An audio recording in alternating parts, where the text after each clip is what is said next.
Is there such a thing as a British royal who doesn't bear a grudge against Meghan Markle? Apparently not. And now we're learning that even the Queen had a bone to pick.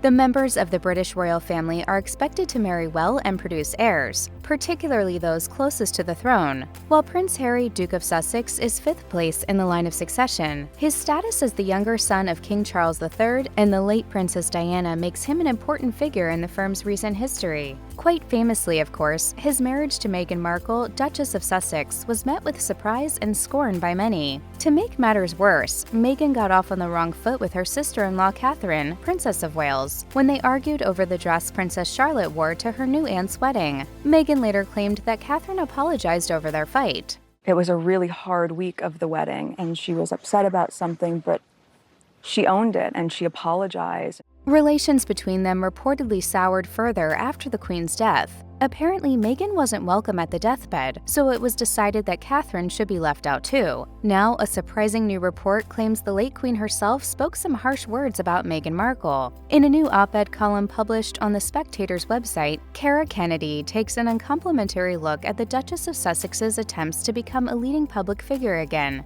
Kennedy claims the odds are slim to none that Meghan will ever return to the good graces of the royal family, particularly given the Queen's alleged opinion that Harry shouldn't have married her in the first place. Meghan Markle's relationship with her royal in-laws seemed amicable at first. She made appearances at official events such as the annual Trooping the Color military parade, as well as family gatherings like Princess Eugenie's wedding. Eventually, though, Meghan and Prince Harry made the choice both to leave royal life and to publicly criticize it, which didn't seem to go over too well with his family. The decision that I have made for my wife and I to step back is not one I made lightly. The late Queen Elizabeth reportedly had particularly strong feelings toward her granddaughter-in-law. In her Spectator essay, columnist Cara Kennedy quotes an unnamed insider who describes an incident in August 2022. The monarch had been quietly struggling with her declining health, and it was an unspoken truth in the family that her time was drawing near. Still, the Queen managed to host a dinner event at her Balmoral estate, in which she was heard calling the Sussexes' relationship a complete catastrophe. Shockingly, this anonymous source claims that the Queen also referred to Meghan as evil. The source alleged, "It was out of character for the Queen to use such a word as evil to describe Meghan, but she saw straight through her. It was a startling sentence to hear from the most forgiving woman on earth." Of course, whether you trust this account or not is up to you. Is it an accurate account of the incident or merely another media attempt to portray Meghan as a villain? Unfortunately, the one person who knows for sure is no longer here. One thing we do know for sure is that Meghan Markle didn't have the easiest time adjusting to royal family life, which could have strained the relationship between her and the Queen.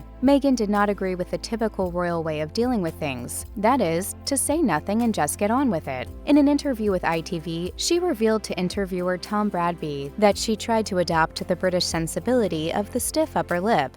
I think that what that does internally is probably really damaging. This belief directly contrasts with the ethos the monarchy had been following for years under Queen Elizabeth's rule. Meghan also admitted she felt increasingly hopeless when faced with intense media scrutiny after the birth of her son Archie, none of which was discussed publicly by any other member of the firm at the time. Still, it's unlikely we'll ever know the truth about the relationship between the Duchess and the Queen. Maybe it doesn't really matter, especially since the Sussexes are happily building their new life away from the pressures of royal life.